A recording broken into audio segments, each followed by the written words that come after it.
vorrei volerti bene come ti ama Dio, con la stessa passione, con la stessa forza, con la stessa fedeltà che non ho io, con la stessa passione, con la stessa forza, con la stessa fedeltà che non ho io.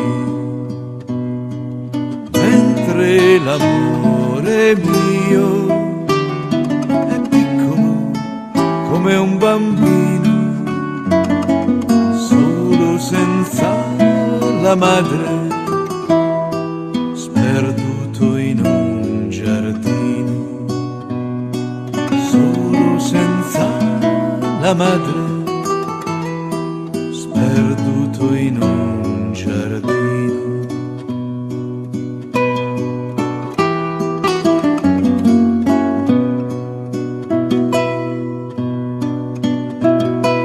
Io vorrei volerti bene come ti ama Dio, con la stessa tenerezza, con la stessa fede, con la stessa libertà che non ho io, con la stessa tenerezza, con la stessa fede, con la stessa libertà che non ho io.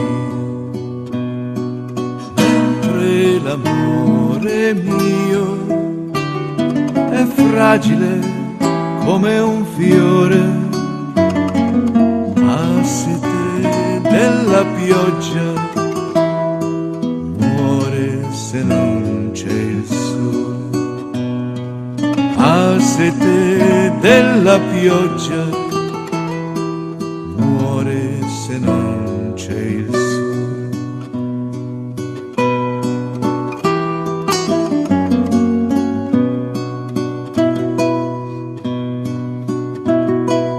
Io ti voglio bene e ne ringrazio Dio che mi dà la tenerezza, che mi dà la forza, che mi dà la libertà che non ho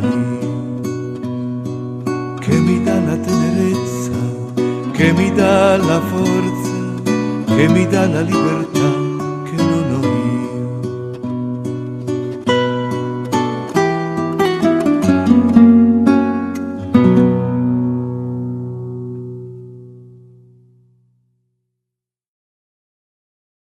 L'incontro di questa sera sul sacramento del matrimonio. Abbiamo fatto il battesimo, la comunione, l'Eucaristia, la confessione o riconciliazione, abbiamo fatto la cresima e cos'è che ho lasciato fuori? E quindi ne mancano 3. Manca il matrimonio, manca l'ordine sacro e l'unzione degli inferi. È un sacramento in cui maggiori sono le situazioni differite.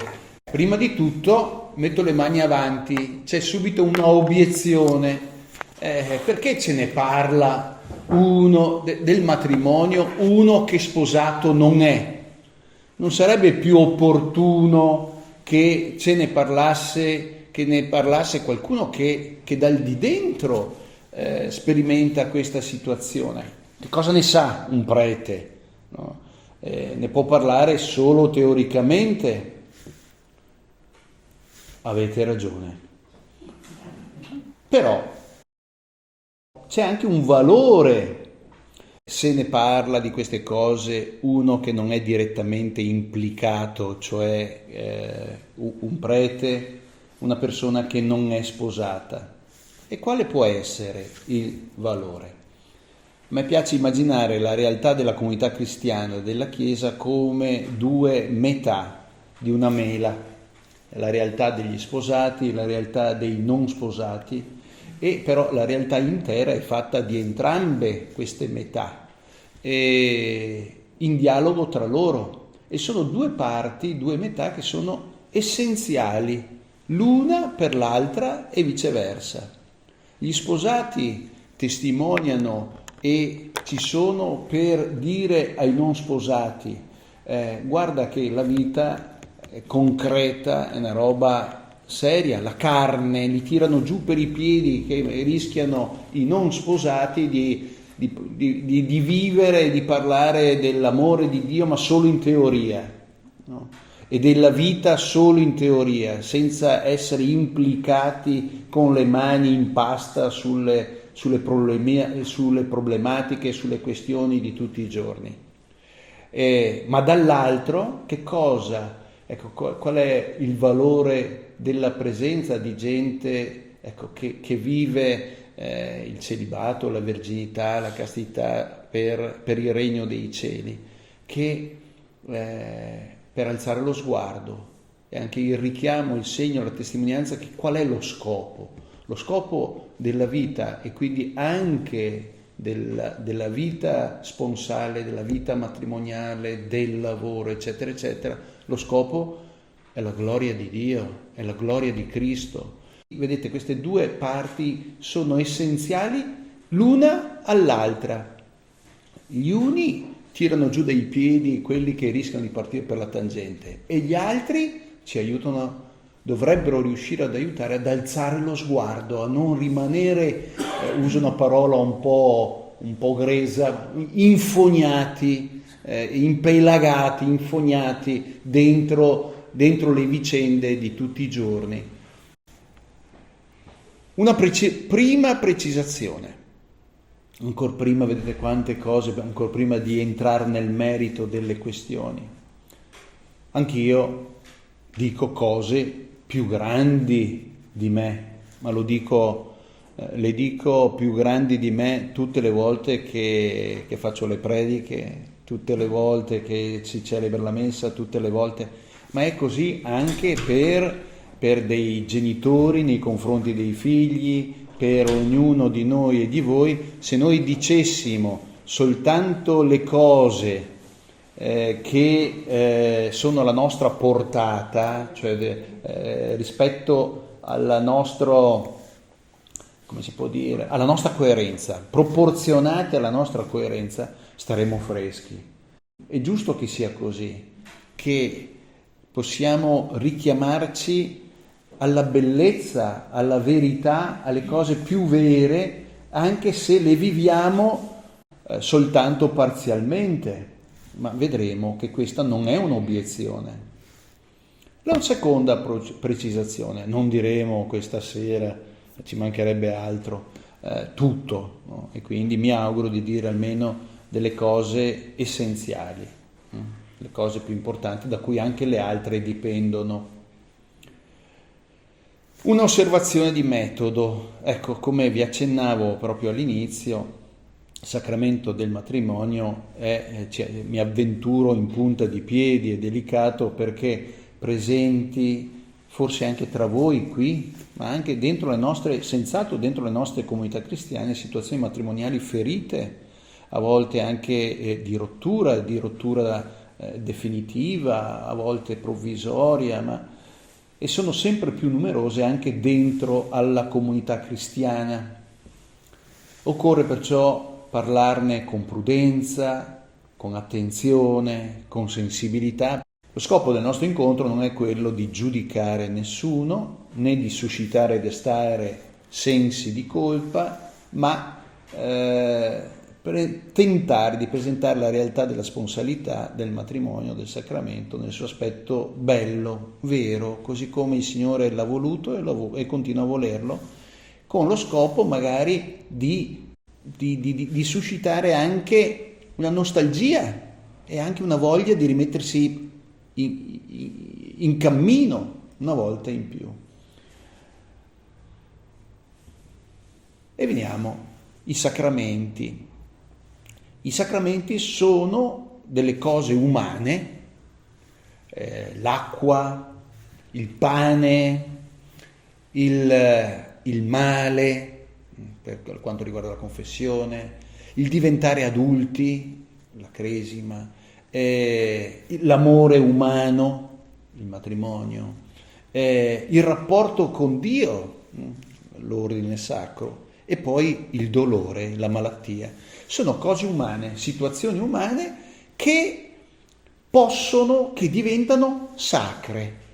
Ecco il sacramento. Pensate, può diventare sacro il mangiare il pane, può diventare sacro il chiedere perdono, e così via, tutte le varie circostanze. Anche l'amore umano.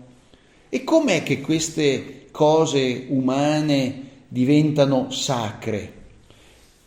Offrendole a Dio, tirando in ballo Dio esplicitamente, non soltanto intenzionalmente, non per sbaglio, tirandolo in ballo solennemente e pubblicamente.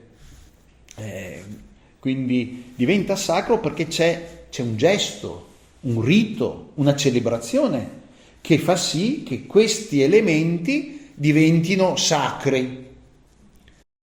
Certamente questa è soltanto la metà umana del sacramento, l'iniziativa dell'uomo. Manca ancora l'iniziativa di Dio, ed ecco, questa offerta viene presa sul serio da parte di Dio. La prende sul serio e fa accadere, realizza quanto si sta chiedendo.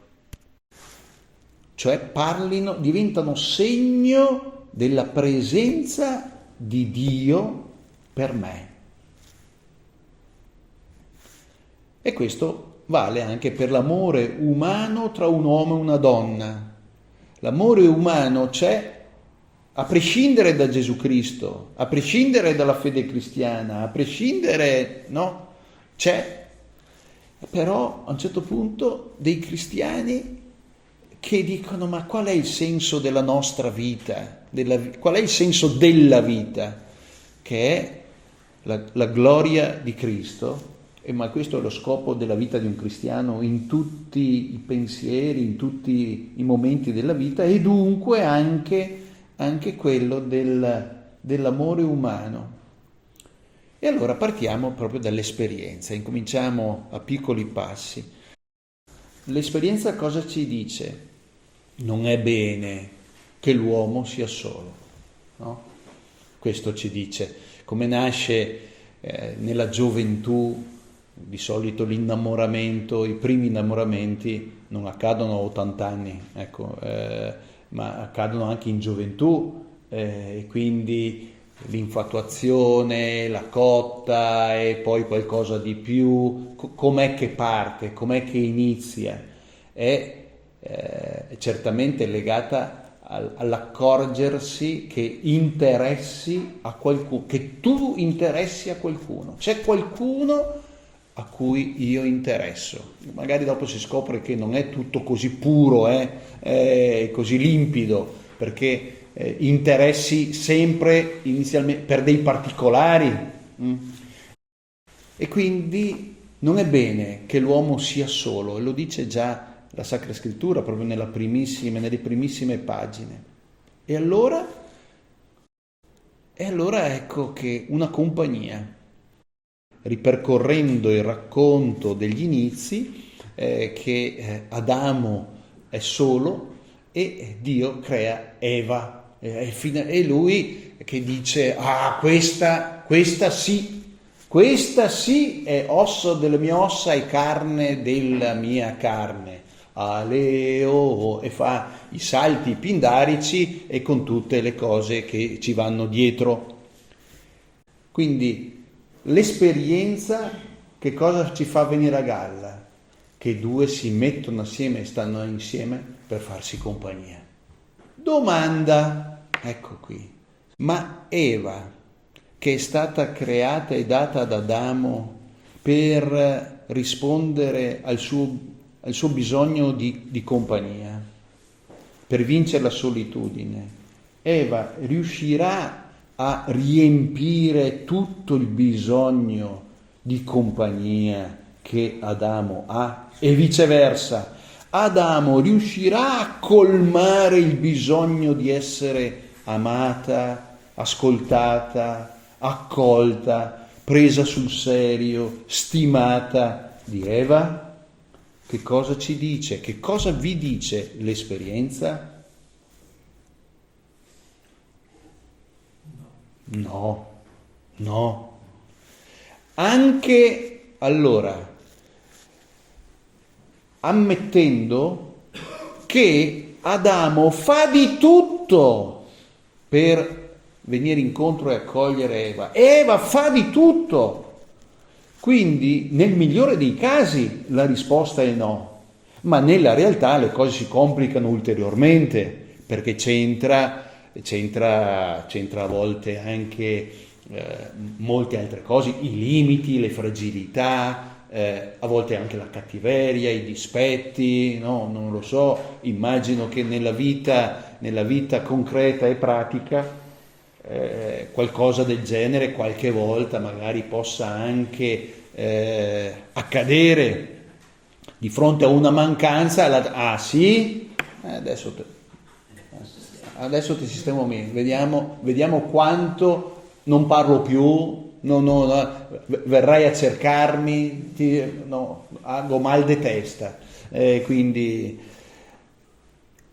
questa è una questione importantissima, cioè occorre chiarire un equivoco di fondo, e che è questo, che io, Adamo, posso bastare affettivamente, amorevolmente a Eva, e Eva può bastare a me. In realtà noi siamo un bisogno infinito di essere amati, perché nel bisogno l'altro potrà darmi quanto amore vuoi, così te lo do, e ne vorrai di più, allora così, e di più, e sempre di più. Allora c'è una situazione che è contraddittoria. Dal punto di vista del bisogno siamo un pozzo senza fondo, e dal punto di vista della offerta siamo limitati.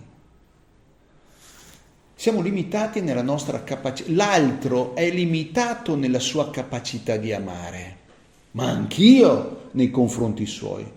Allora ecco, il grande equivoco da chiarire è che io non ti posso bastare e tu non puoi bastare a me.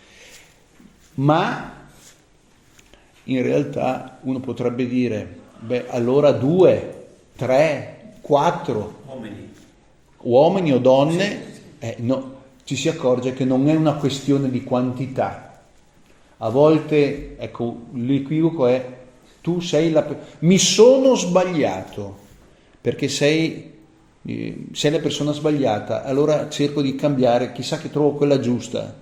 Ma non c'è mai la persona giusta, nel senso che possa rispondere fino in fondo al proprio bisogno di essere amato.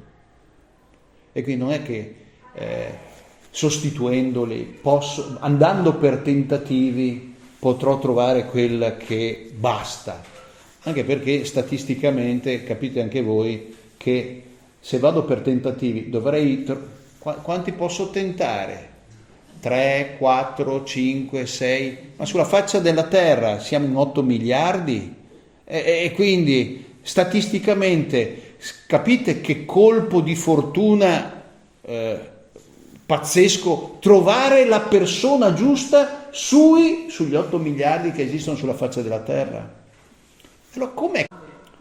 Allora, conseguenza, siamo condannati all'infelicità, cioè a non trovare mai la compagnia adeguata, solo briciole, che interessante, perché poi sapendo che sono briciole non ci bastano, cioè anche quando uno mangia le briciole gli resta l'amaro in bocca, al di là della metafora, sapendo che tu non puoi bastarmi, anche quando insomma la carezza, la tenerezza di cui soprattutto metà dell'umanità è più sensibile, ma anche noi maschietti siamo sensibili alle carezze e alle tenerezze, non solo le donne, però nel momento in cui c'è il momento della tenerezza, ma manca il resto, quella tenerezza invece che far bene rischia di fa più male. È così o non è così? Perché c'è bisogno anche di tutto il resto. Un bisogno infinito di amore ha bisogno amore infinito, senza fondo, senza limiti. Esiste un amore del genere che sia fedele nonostante me, nonostante le mie infedeltà, che permetta di ripartire sempre nonostante me? È necessario l'amore di un Dio. Però detta così è astratto, mamma mia, vorrei qualcosa di un po' più ciccioso, più concreto, più corporeo, più carnale. Vediamo se dalla Sacra Scrittura abbiamo qualche dritta. Nell'Antico Testamento c'è una cosa interessante, che il rapporto tra Dio, Yahweh, e il popolo di Israele viene sempre, spesso, descritto come un rapporto amoroso, come un rapporto sponsale. Ezechiele, Geremia e Osea sono 3 profeti in modo particolare a cui viene chiesto di vivere la loro condizione umana e la loro situazione matrimoniale riproducendo il rapporto che Dio ha con il popolo di Israele. A Ezechiele e Osea viene chiesto di andare a cercare la loro consorte, la loro moglie, la loro donna, udite udite, tra delle prostitute. Perché? Perché il popolo nei confronti di Dio, il rapporto che ha è come quello di una prostituta, che si prostituiscono con altri dei, con altre religioni. E allora Dio chiede a Ezechiele e Osea di ripercorrere, vanno ed è una storia, e raccontano la loro storia matrimoniale di un cammino, a Ezechiele verrà chiesto addirittura, sarà vedovo, ora la felicità dei tuoi occhi, del tuo cuore ti verrà chiamata e tu non metterai il lutto. Così come io, è Dio che parla, io sto facendo l'esperienza della vedovanza nei confronti di un popolo che è morto ai miei occhi. E Geremia invece, questo rapporto amoroso è un rapporto di non possesso. A Geremia non si sposa, perché l'amore nei confronti del popolo passa attraverso addirittura la forma della verginità, e cioè una dedizione totale senza possedere. La tradizione ha sempre visto nel Cantico dei Cantici un'espressione unica dell'amore umano, puro riflesso dell'amore di Dio, amore forte come la morte, che le grandi acque non possono spegnere. C'è tutto il libro del Cantico dei Cantici, che è un grande libro che parla dell'amore umano, e anche con immagini a volte un po' ardite, però sono utilizzate proprio per descrivere molto umanamente la passione che Dio ha nei confronti del popolo, dell'umanità e potremmo dire anche di ciascuno di noi, senza forzare le cose. E veniamo al Vangelo. Il Vangelo di Matteo, al capitolo 19, alcuni farisei che mettono, il brano è famoso, e alcuni farisei che mettono alla prova Gesù, gli fanno la domanda: è lecito ad un uomo ripudiare la propria moglie per qualsiasi motivo? Rispose no, all'inizio non era così. Allora aggiungono: ma Mosè ha dato invece il permesso, per la durezza dei vostri cuori Mosè ha detto questo. E rispose: ma all'inizio non sono più 2 ma una carne sola, quello che Dio ha messo insieme, ha congiunto, l'uomo non lo separi. Perciò vi dico, chiunque ripudia la propria moglie, se non in caso di... E qui la traduzione italiana cambia nel tempo, perché si è passati tranne il caso di adulterio, però in realtà non basta il tradimento per sciogliere questa unione, poi in caso di concubinato da ultimo l'ultima traduzione parla di tranne in caso di unione illegittima. Sono tutti tentativi per cercare di tradurre una parola che è greca, perché il testo, il Vangelo di Matteo lo possediamo in greco. La parola greca è unica, non c'è in tutto il Vangelo e nei Vangeli un'altra situazione dove si possa capire qual è il significato. La parola greca è porneia, che già ci richiama a qualcosa di un po' come si può dire, pruriginoso, ecco, e quindi dice tranne un caso che è concesso, ammesso. Quale? È difficile capire cosa intende il Vangelo. Noi lo traduciamo oggigiorno con unione illegittima. Lasciamo agli esegeti, più che ai teologi, di aiutarci a capire quale potrebbe essere la situazione. Però quella è l'eccezione rarissima, particolare. E gli dissero i discepoli: allora non conviene sposarsi. Egli rispose loro: non tutti possono capirlo, ma solo coloro ai quali è stato concesso. Non ci sono molte parole nel Vangelo che riguardano esplicitamente gli sposi. C'è Gesù che partecipa, il primo miracolo lo fa alle nozze di Cana e poi partecipa in altre occasioni, ma discorsi particolari, espliciti, questo è il passaggio. E poi nel Nuovo Testamento San Paolo, il quinto capitolo della lettera agli Efesini, e questo è il punto che ci dice come l'amore umano diventa qualcosa di più che solo umano.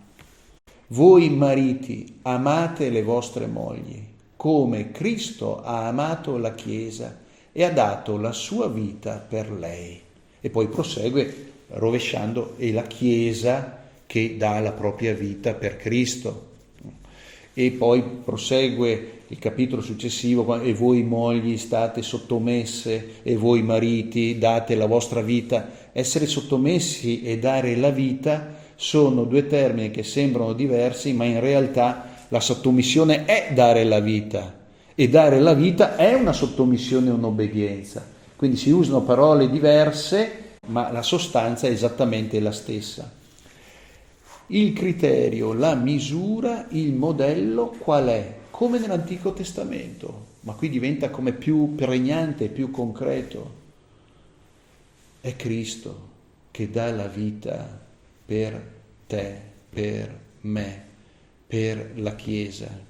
Ecco che l'amore di un uomo per una donna e di una donna per un uomo ha come senso, scopo la gloria di Dio, ma vuol dire vivere come Cristo, dare la vita come Cristo l'ha data. Gesù ci chiede cose impossibili perché pare che sia effettivamente una cosa irraggiungibile e impossibile essere così. C'è una sproporzione fra quello che il nostro cuore intuisce come cosa vera, e che un amore duri, che un amore si rinnovi costantemente, che sia possibile, a volte no, c'è il cammino di una vita. A me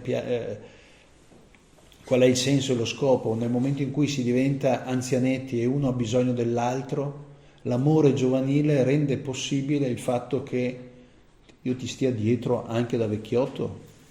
Non so se si capisce quello che sto dicendo, no? È come se uno avesse coltivato tutta la vita, un amore coltivato tutta la vita, perché possa in qualche modo rendere frutto, diventare fruttuoso nel momento in cui c'è più bisogno.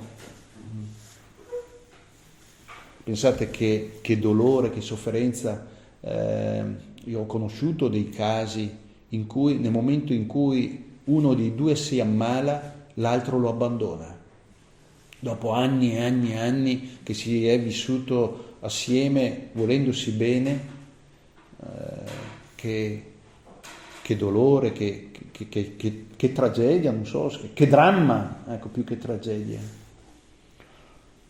Ma il Signore ci chiede delle cose impossibili, pur desiderandole noi, intuendole come vere, ma poi facendo l'esperienza di tutta la nostra fragilità e povertà. È possibile vivere così? Ecco il sacramento. Il sacramento è proprio questo, che due persone da una parte si rendono conto di un desiderio grande e contemporaneamente si rendono conto di tutta la loro fragilità e dicono: Signore, te lo consegniamo, ti consegniamo questo nostro amore, te lo consegniamo, aiutaci a rinnovarlo tutti i giorni, aiutaci ad essere così come tu dai la vita per la Chiesa risponde dà la vita per te, aiutaci ad essere così, a ripartire sempre. Il sacramento ci innesta, proprio come un innesto botanico, in un tronco sano, che è il suo, la vita sua, che ci alimenta, ci rinnova. La grazia di Cristo, perciò il sacramento conferisce agli sposi, e qui voi ci credete, noi ci crediamo, voi ci credete che il sacramento, qualunque dei 7 sacramenti, aggiunge qualche cosa alla nostra capacità, alla nostra natura, alla nostra... aggiunge qualche cosa a noi, oppure soltanto una cosa pia e devota che ci lascia lì? Il sacramento conferisce agli sposi la grazia, una grazia, un surplus necessario per raggiungere la santità nella vita coniugale e per l'accoglienza responsabile dei figli e la loro educazione, se Dio li concede, ecco. Ma c'è una grazia. Ma sapete, anch'io parleremo a suo tempo del sacramento dell'ordine, ma la cosa più sana, e io mi accorgo che il Signore mi ascolta, perché ci sono alcune situazioni dove uno non ce la fa, Signor, tiemme una man sulla testa, no? E la grazia fa tutto lei. Occorre custodire da una parte il dono ricevuto, ma come? È un cammino di tutti i giorni, di consapevolezza da una parte, cioè rendersi conto, è un lavoro, la preghiera, ma anche la preghiera fatta insieme, iniziare la giornata, se è possibile, o concludere la giornata dicendo una preghiera assieme e cercando di andare anche assieme e poter non concludere una giornata che non ci sia per concludere col risentimento, con il non detto, è come la polvere che si lascia accumulare sui mobili e per anni, e dopo quando bisogna pulire bisogna chiamare l'impresa delle pulizie che ci distrugge i mobili e la casa. Poter spolverare tutti i giorni è sempre pulito. Se uno aspetta alla fine si distrugge tutto, quando è troppo tardi. Un lavoro.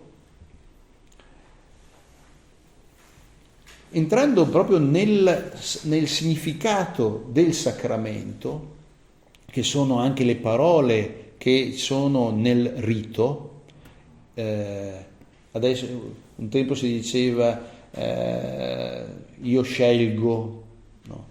Adesso si dice io prendo, ma si riconosce, non sono io che scelgo, ma il riconoscimento che un altro ti ha dato e ti ha data a me.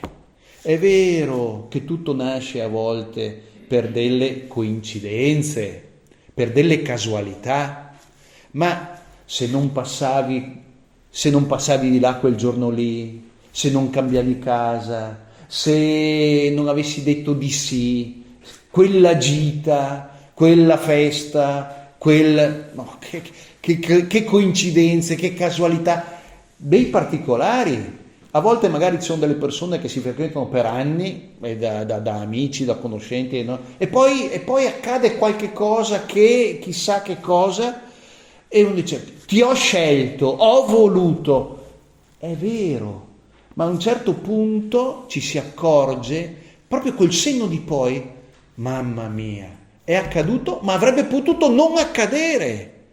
E dunque col senno di poi, alla luce di tutto quello che ne è venuto, uno si accorge che è un altro che ci ha messi insieme. E quindi, ma anch'io per la mia vocazione, è vero che ho voluto andare lì, è vero che ho voluto verificare, è vero che... Però se non avessi incontrato quello, se non avessi incontrato quest'altro, se non avessi avuto questo temperamento o quell'altro, se non fosse... È proprio tutta una serie di coincidenze, ma nelle coincidenze c'è anche la mia scelta, ma che fa parte di un disegno.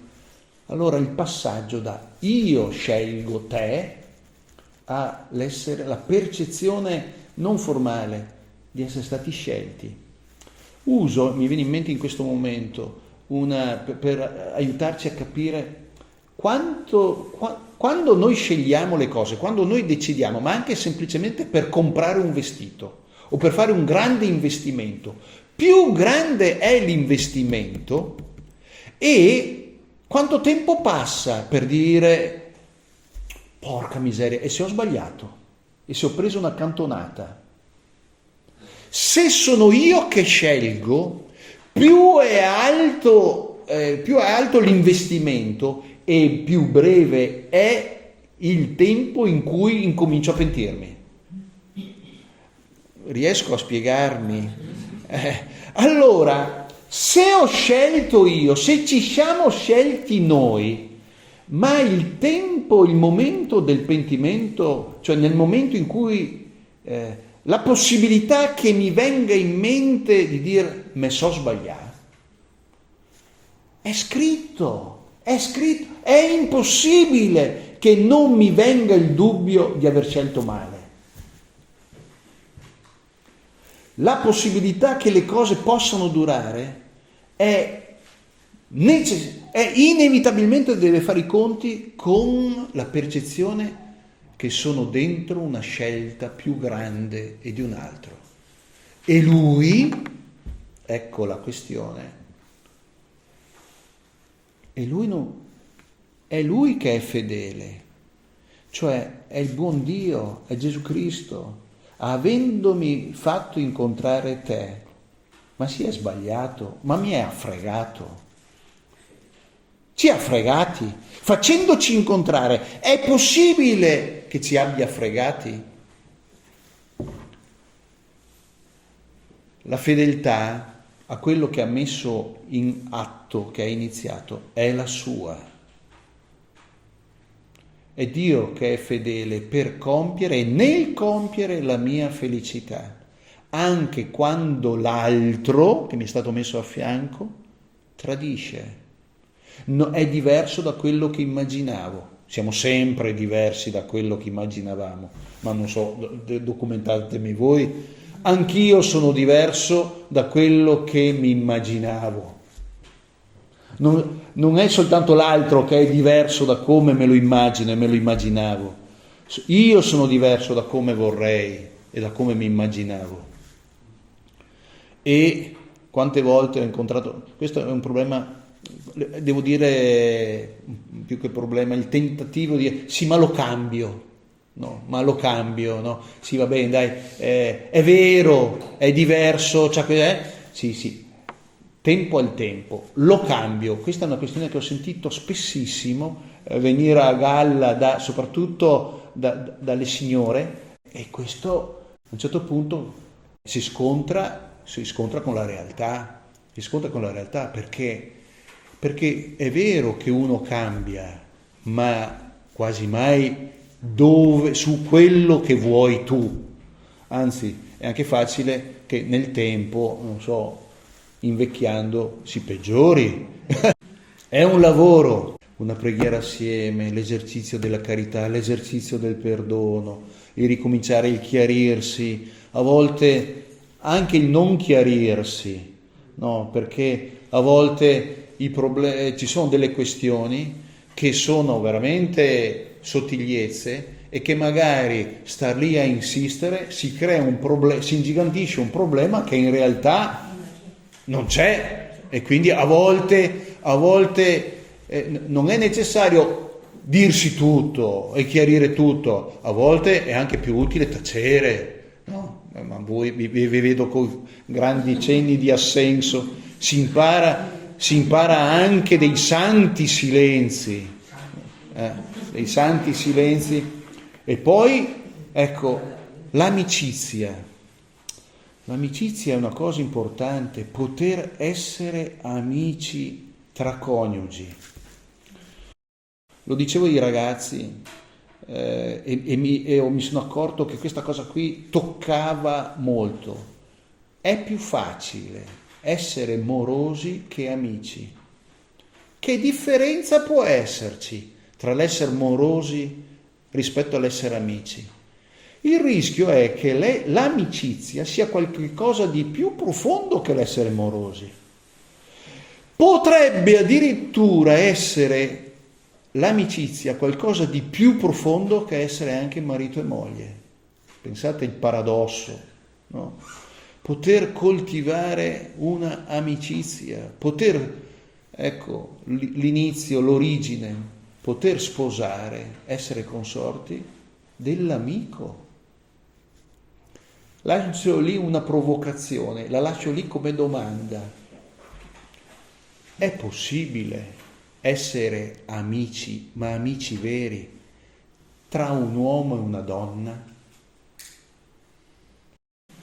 Perché sottolineo questo: amici rispetto all'essere morosi o l'essere marito e moglie, perché c'è come una componente la componente della sessualità e della corporeità, che è una grande cosa, ma contemporaneamente che rischia di spostare la questione. Famiglia di famiglie, e cioè un insieme di unioni, voglio dire, il lavoro riguarda anche l'aiuto anche da parte di altre coppie, di altre famiglie. Non è bene che l'uomo sia solo, abbiamo detto all'inizio, ma non è bene ma è deleterio che anche una famiglia sia sola, perché due cuori e una capanna diventa una tomba, diventa una palla al piede. In questo senso qui un lavoro certamente per recuperare costantemente il motivo, lo scopo, la presenza di Cristo all'interno, ma anche l'orizzonte, il conforto anche di una famiglia allargata, tra virgolette, famiglie con cui poter vivere insieme e poter anche confortarsi vicendevolmente, poter dire: ma vedi loro, una testimonianza vicendevole. L'unicità e la indissolubilità del matrimonio. Unico, questa cosa qua, cioè con una persona sola, con una persona sola. Perché non la poligamia? No? Visto che una persona sola non mi basta.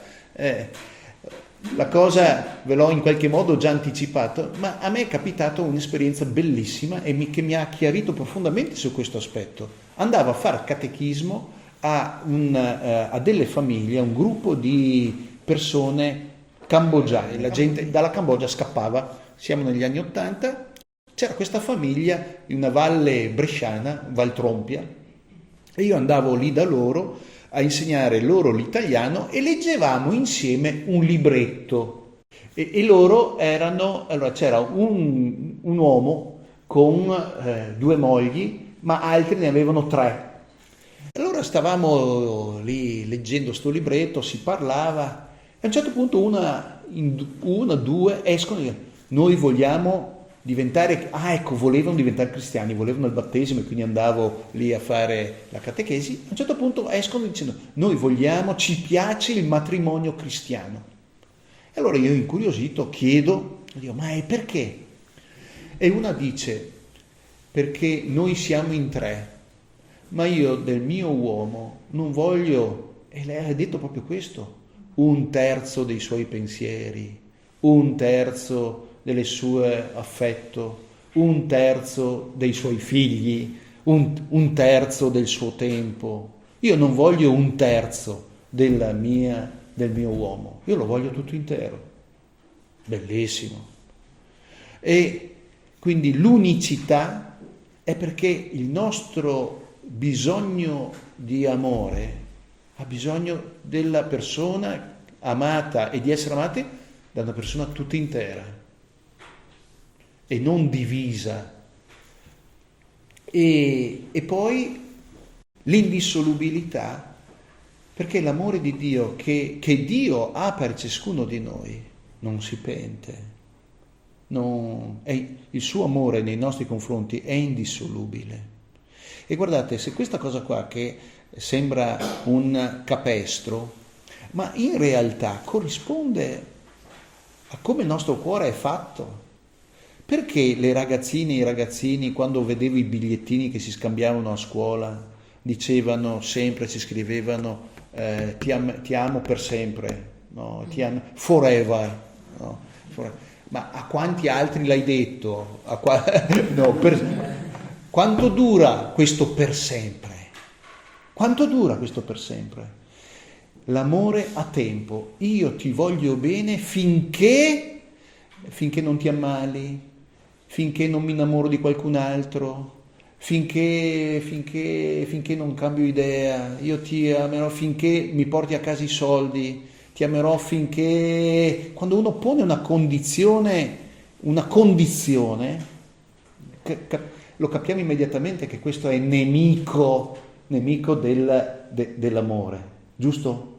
Ecco perché è indissolubile, perché corrisponde al cuore. Poi la fragilità è appunto per questo che c'è il sacramento e tutto il lavoro che c'è dietro per permettere di recuperare, di rimetterci in carreggiata e di andare ad attingere, ricordare e attingere l'origine bella, buona, vera, per ripartire sempre da lì. I fini del matrimonio, ecco, una volta si insisteva soltanto su uno dei 2 fini del matrimonio, per la generazione dei figli. No, ha cominciato a scriverlo esplicitamente Paolo VI nell'enciclica Humanae Vitae. C'è anche il fine della comunione e del bene dei coniugi. Si è assieme per costruire una comunione, perché cresca, per essere più felici. Le minacce, la discordia e l'infedeltà, le minacce al matrimonio. Tuttavia Dio, nella sua infinita misericordia, dona all'uomo e alla donna la sua grazia, l'abbiamo già detto più volte, per realizzare l'unione delle loro vite secondo l'originario disegno divino. La celebrazione liturgica è pubblica, dato che il matrimonio stabilisce i coniugi in uno stato pubblico di vita nella Chiesa, e quindi la celebrazione è alla presenza di un sacerdote che rappresenta la Chiesa e dei testimoni. Il sacerdote è uno dei testimoni, è un testimone qualificato, ma è un testimone.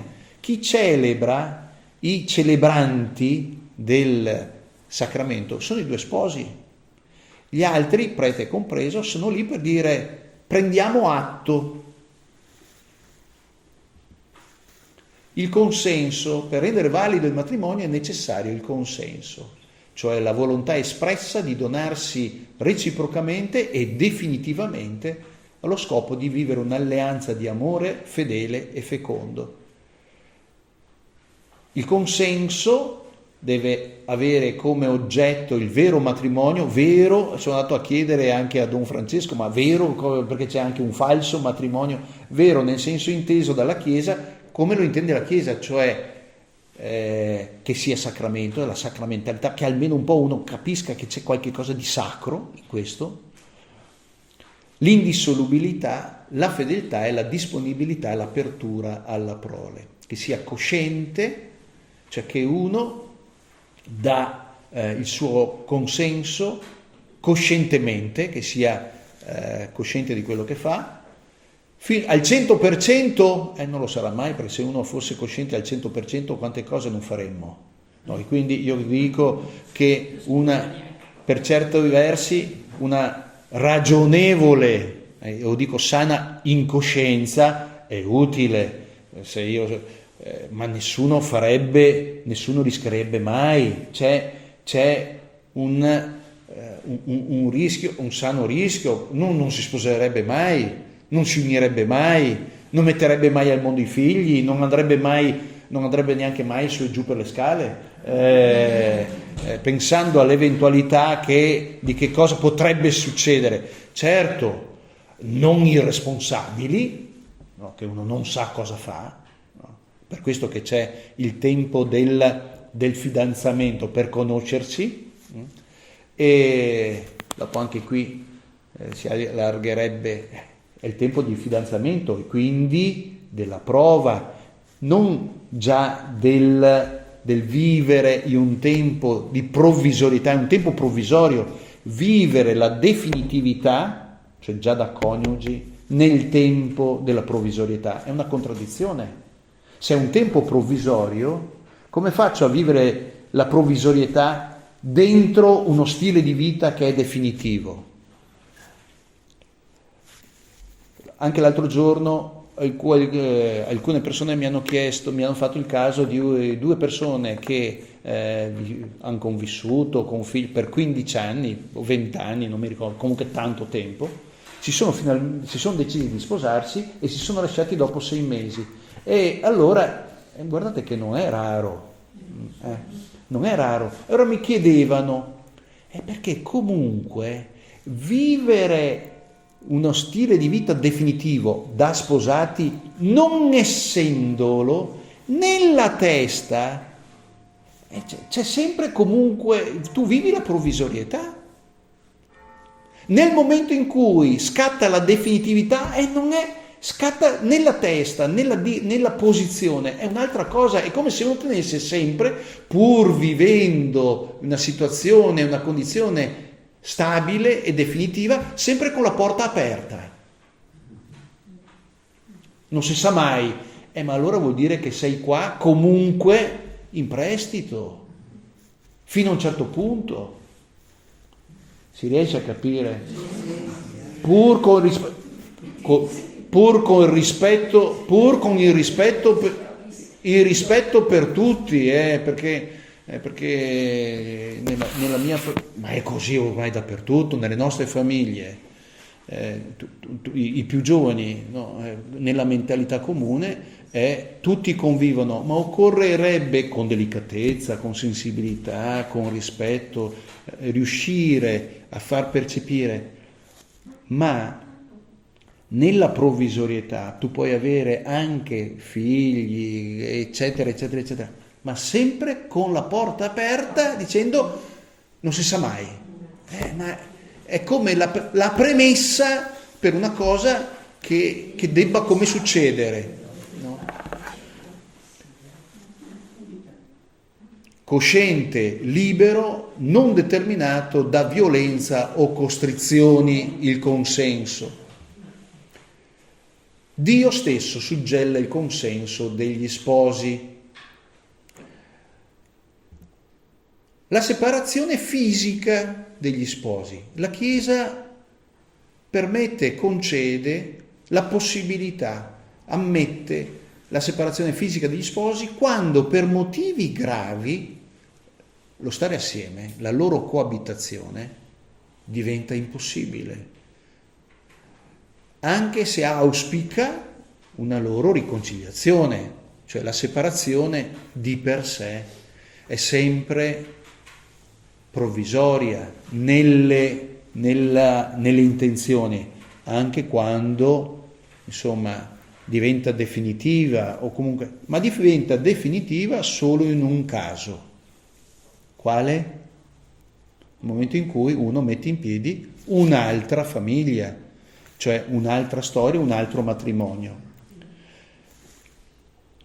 E quindi la Chiesa concede, permette, ammette, no? Proprio per tutti i discorsi fatti adesso, mamma mia, se capita delle situazioni così compromesse, ma per la salvezza tua, magari dei figli, eccetera, eccetera, eccetera, prendi una distanza, chissà che nella distanza le cose possono sedimentarsi e chiarirsi, magari non.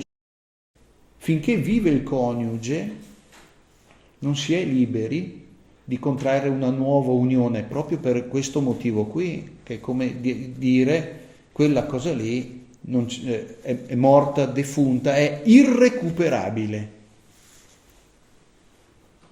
A meno che non sia il matrimonio dichiarato nullo e lo venga dichiarato dall'autorità ecclesiastica.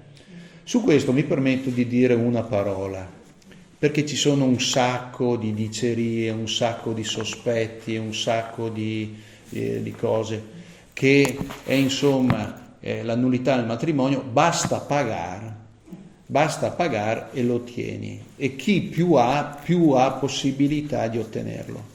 Per evitare anche questa, siccome ci sono di mezzo persone che devono investigare, approfondire, eccetera, eccetera, eccetera, è il loro lavoro e anche loro mantengono famiglia. Allora, però ci sono, proprio per venire incontro, perché non ci fosse l'equivoco che coi soldi si compra anche la nullità del matrimonio, allora ci sono dei volontari e si saltano molti passaggi, e si è cercato, so che i tribunali ecclesiastici hanno ridotto i costi, le spese al minimo, per cercare di venire il più possibile incontro, perché non ci fosse questo equivoco. Poi, seconda cosa, ma conosco, ma so, ma le situazioni sono diversissime. Noi non sappiamo, noi non conosciamo tutto, a volte non si conosce che cosa succede dentro le mura di una famiglia, dentro e l'iter. Non si può mettere in dubbio la buona fede sia di chi inizia il percorso per la nullità del matrimonio, così come non si può mettere in dubbio anche la buona fede di chi lavora e di chi prende le decisioni. Perché se insinuiamo il dubbio che la buona fede non c'è, è finito non solo su questa cosa, su questo ambito, ma finisce anche in molti altri casi e ambiti.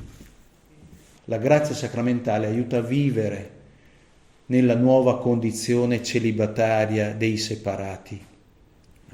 Spesso l'obiezione da parte di chi è in questa situazione, sì, coloro che auspicano e cercano di mettere in piedi un'altra famiglia, un altro matrimonio, ma io non ho scelto di vivere da solo, io ho scelto di vivere sposato, ma alla radice c'è proprio questa questione qua di uno che sceglie, perché noi pensiamo che la vita, la felicità dipenda, e la buona riuscita della vita dipenda dal fatto che io scelgo. Se io scelgo, allora le cose vanno, e se non scelgo le subisco.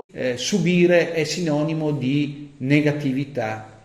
Ora non so se gli esempi che faccio sono pertinenti, perdonatemi se non lo sono, ma quando uno resta vedovo è perché lo ha scelto, e si può vivere in quella condizione invece continuando a portare frutto. Quando uno si ammala di una grave malattia è perché lo ha scelto, ed è possibile portare frutto in quella nuova condizione. E quando uno perde un figlio è perché lo ha scelto, ed è possibile continuare a portare frutto nella vita anche in quella condizione non scelta, non voluta, non cercata. una vocazione che è diversa da quella che avresti voluto, ti aiuta per certi versi a capire il punto da cui eravamo partiti con le due metà, no? Che in fondo una vita di verginità, anche di non possesso, è chiesta anche tra gli sposati, il non possesso. Pensate, se non ci fosse questo come un rispetto, una lontananza, un distacco, in alcune situazioni, se non ci fosse questo, quanta violenza, no? E lo vediamo tutti i femminicidi, questa incapacità di gestire, di non tollerare il no, che l'altro mi dica di no. Ma c'è una storia prima di arrivare al caso estremo, no? E ci si educa appunto a una condizione diversa da quello che, anche a fare i conti con una persona diversa da quello che pensavo, no? E ci si educa. Oppure una persona che dice sì, ma il peso della solitudine, quindi il cercare la compagnia dopo che il matrimonio, lo sposalizio si è come infranto, e quindi cercare la compagnia è legittimo, legittimissimo, mamma mia quanto è vero. Allora è legittimo desiderare la compagnia nella vita, un'amicizia. E qui è quella frase che dicevo prima, più facile trovare morosi che amici, no? È una cosa preziosissima. Atteggiamento della Chiesa verso i divorziati e risposati. Perché poi le cose accadono e allora è possibile portare frutto, continuare a portare frutto anche in quelle situazioni. È chiesta alla comunità cristiana, a noi tutti, una sollecitudine, invitandoli, senza emarginare queste situazioni, ma invitandoli ad una vita di fede, alla preghiera, all'esercizio della carità, alle opere della carità, all'educazione cristiana dei figli. Pur non potendo ricevere la soluzione sacramentale né la comunione eucaristica, come pure esercitare certe responsabilità ecclesiali, ma questo non esaurisce tutta la vita di bene che uno può fare e anche la vita di bene che può ricevere. Dicevo all'inizio, non si tratta né di condannare né di tutti, nelle situazioni in cui siamo e nei confronti delle altre persone in situazioni le più varie, la grande carità, la grande attenzione, sapendo che qualunque situazione non subita e non scelta, e a volte anche quelle scelte, le scelte e la vita non sono mai irrimediabilmente compromesse. Ormai per me, io sono tagliato fuori dalla possibilità di vivere in pienezza, mai. Certamente è possibile a determinate condizioni, quindi un esercizio di fede, di speranza, di carità, con delle scelte, a volte con delle rinunce, anche con dei sacrifici. Per esempio anche nel caso dei sposati, dei divorziati e risposati, è possibile accostarsi e ricevere anche i sacramenti coltivando l'amicizia col coniuge, quindi vivendo da fratelli, come fratelli e sorelle. E uno dice, ma si impara che c'è un valore, che c'è un bene, che ci può essere un bene, un valore, anche in questa forma. Concludiamo con una preghiera.